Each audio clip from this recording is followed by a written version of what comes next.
kali ini aku akan membahas ataupun menjelaskan tentang anatomi fisiologi sistem reproduksi. Simak terus ya guys videonya. Sebelum saya menjelaskan tentang anatomi fisiologi sistem reproduksi, terlebih dahulu saya akan menjelaskan apa itu sistem reproduksi. Sistem reproduksi adalah sistem organ seks dalam organisme yang bekerja sama untuk tujuan reproduksi seksual. Sistem reproduksi terbagi menjadi dua, yaitu sistem reproduksi pria dan sistem reproduksi wanita. Sistem reproduksi pria yaitu untuk memproduksi dan menyimpan serta mengantarkan sperma untuk membuahi sel telur. Sedangkan sistem reproduksi wanita ialah untuk memproduksi sel telur dan menyediakan tempat untuk janin selama kehamilan.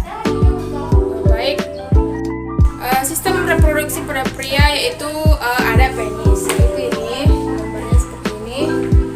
Penis ini adalah alat kelamin pria. Selanjutnya ada skrotum. Ini skrotum, yaitu bagian dari organ reproduksi pria yang bentuknya menyerupai kantong kulit dan menggantung di bagian pangkal penis. Lalu lapisan skrotum ini terdiri atas lapisan kutis dan lapisan subkutis. Lapisan subkutis merupakan lapisan kulit yang sangat tipis, mengandung pigmen lebih banyak daripada kulit sekitarnya sehingga lebih gelap warnanya. Selanjutnya yaitu ada testis. Ini gambarnya seperti ini. Testis ini adalah organ berbentuk ovoid dengan jumlah 2 buah. Biasanya testis ini di sebelah kiri lebih berat daripada di sebelah kanan. Selanjutnya ada epididymis. Nah, gambarnya seperti ini. Yang mana merupakan saluran di dalam skrotum atau kantong pembungkus testis yang menempel pada bagian belakang testis atau buah jakar.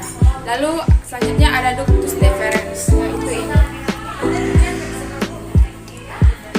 Ini merupakan lanjutan dari ductus epididymis. Lalu selanjutnya ada vesicula seminalis.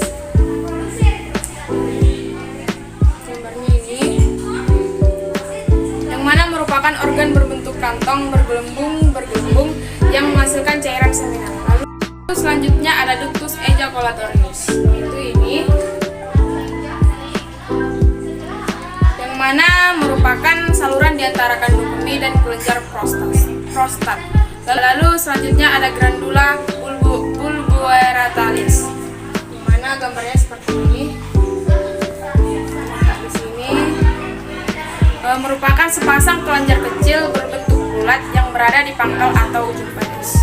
Lalu fungsi penis yaitu merupakan saluran sperma kepada vagina wanita. Selanjutnya fungsi skrotum yang tadi itu melindungi testis dan epididymis dari cedera fisik dan pengatur suhu testis. Lalu selanjutnya ada fungsi testis, yaitu penghasil sperma dan mensekresikan hormon testosteron.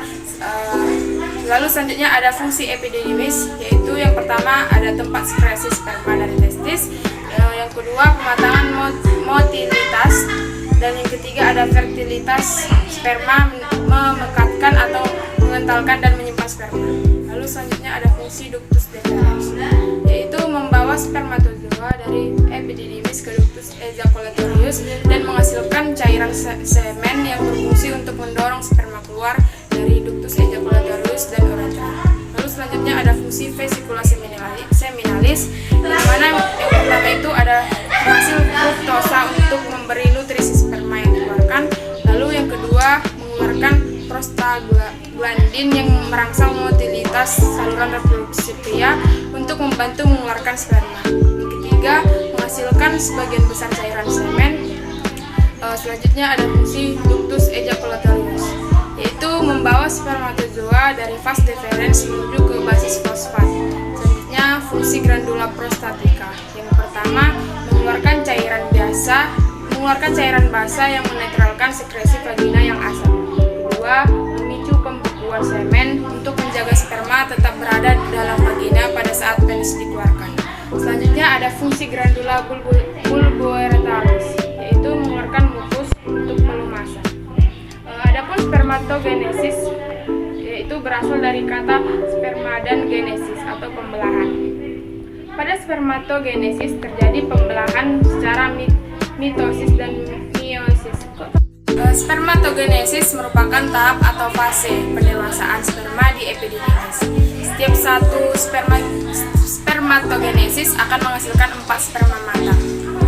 Spermatogenesis ini adalah proses gematogenesis pada pria dengan cara pembelahan meiosis dan mitosis.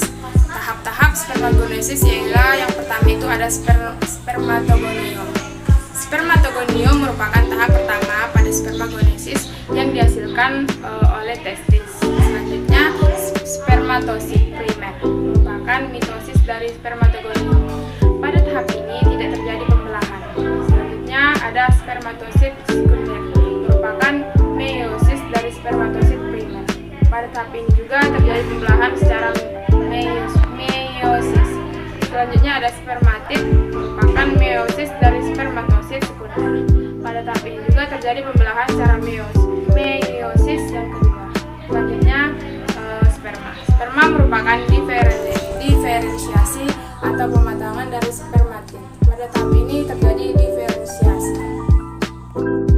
Lalu selanjutnya kita masuk kepada sistem reproduksi pada wanita. Yang mana yang pertama itu terdapat ada vagina. Yaitu ini vagina. Vagina ini merupakan jalan keluar bayi saat persalinan normal. Lalu ada cervical canal, yang mana merupakan saluran yang terdapat di dalam cervix. Lalu ada cervix, yaitu ini cervix. Sini cervix ini bagian bawah rahim yang terhubung ke vagina. Lalu ada perimetrium, yang mana merupakan lapisan rahim yang paling luar. Lalu ada endometrium, yang mana terdapat di sini. Merupakan lapisan terdalam, banyak menghasilkan lendir dan kaya akan pembuluh darah.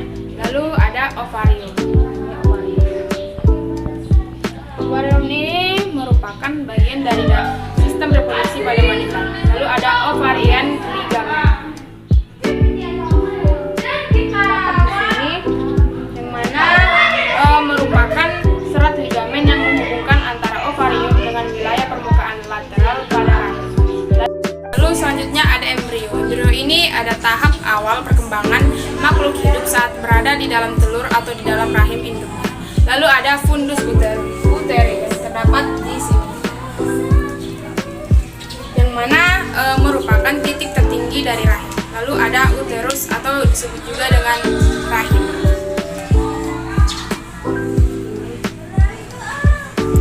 Yang mana merupakan organ otot berbentuk buah pir terbalik dari sistem reproduksi wanita yang terletak di antara kandung kemih dan rektum. Lalu saya akan menjelaskan tentang fungsi-fungsinya. Vagina tersebut berfungsi untuk sebagai saluran penghubung ke rahim. Selanjutnya cervical canal, fungsinya yaitu yang pertama ada sebagai saluran penghubung rahim dengan vagina. Yang kedua, saluran keluarnya darah menstruasi dari rahim keluar tubuh. Yang ketiga, saluran masuknya sperma dari vagina ke rahim, selanjutnya ke tuba fallopian. Lalu yang keempat itu ada jalan lahirnya bayi saat persalinan.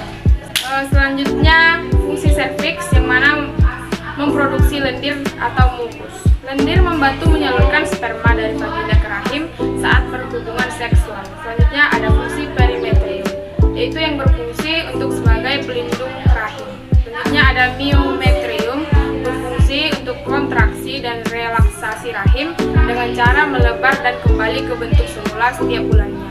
Selanjutnya fungsi endometrium, yaitu sebagai tempat untuk menempelnya sel telur yang sudah dibuahi. Lalu fungsi ovarium tadi menghasilkan sel telur tiap bulan atau mulai dari masa pubertas hingga menopause serta memproduksi hormon estrogen dan progesteron. Selanjutnya fungsi fimbriae menangkap sel telur dari permukaan ovarium. Lalu embrio berfungsi untuk pertumbuhan dan perkembangan janin. Lalu fungsi fundus uteri yaitu untuk menentukan umur kehamilan. Lalu uterus berfungsi untuk memberi makan dan menampung sel telur yang telah dibuahi sampai menjadi janin atau sampai siap untuk dilahirkan. Lalu selanjutnya kita masuk kepada hormon pada wanita, yaitu yang pertama ada hormon estrogen. Hormon ini mempengaruhi organ endokrin yang menurunkan sekresi. Lalu yang kedua ada hormon progesteron. Hormon ini juga berpengaruh sebagai inti estrogenik pada sel-sel metrium. Efek progesteron terhadap tuba falopi adalah meningkatkan sekresi dan mukosa. Baik, demikianlah penjelasan dari saya. Terima kasih. Salam sehat, salam setia, Santa Elizabeth. I ain't here for the money, I ain't here for the fame. Though it might be nice to own a jet plane.